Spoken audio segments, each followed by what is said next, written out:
পরম করুণাময় ও অসীম দয়াবান আল্লাহর নামে শুরু। সুনিশ্চিত বিষয়। সুনিশ্চিত বিষয় কি? আপনি কি কিছু জানেন? সেই সুনিশ্চিত বিষয় কি? আদ ও সামুদ গোত্র মহাপ্রলয়কে মিথ্যা বলেছিল।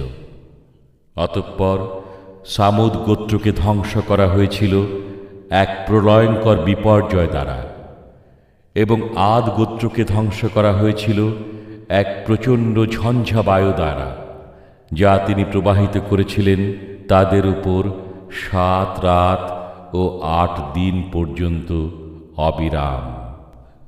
আপনি তাদেরকে দেখতেন যে তারা অসার খেজুরের শাখার মতো ভূপাতিত হয়ে রয়েছে।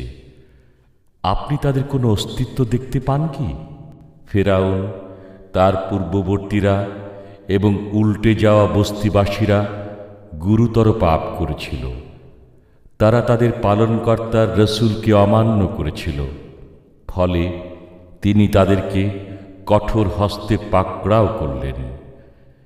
যখন জলোচ্ছ্বাস হয়েছিল, তখন আমি তোমাদেরকে চলন্ত নৌযানে আরোহণ করিয়েছিলাম, যাতে এ ঘটনা তোমাদের জন্য স্মৃতির বিষয় এবং কর্ণ এটিকে উপদেশ গ্রহণের উপযোগী রূপে গ্রহণ করে।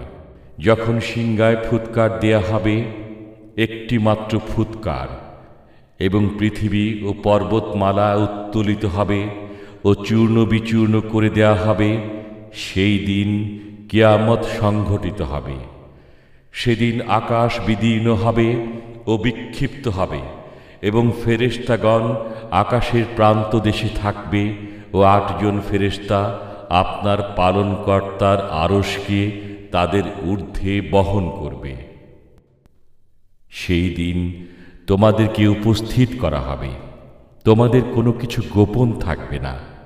অতঃপর যার আমলনামা ডান হাতে দেয়া হবে, সে বলবে, নাও, তোমরাও আমলনামা পড়ে দেখো।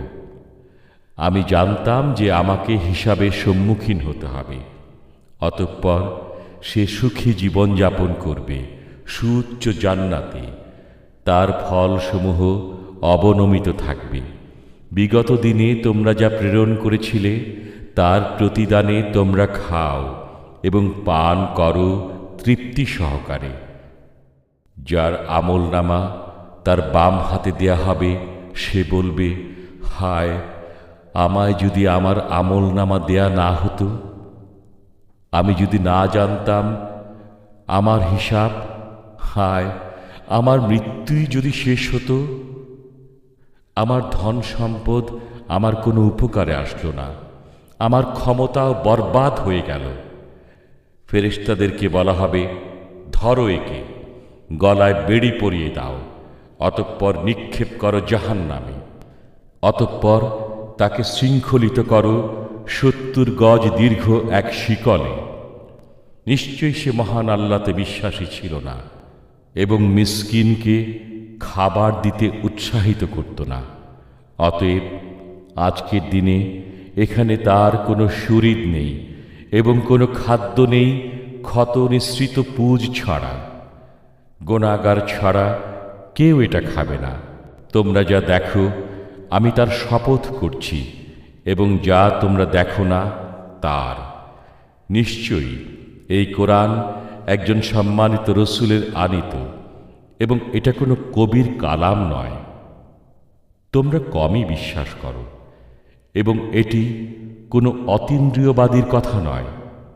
তোমরা কমই অনুধাবন করো। এটা বিশ্ব পালনকর্তার কাছ থেকে অবতীর্ণ।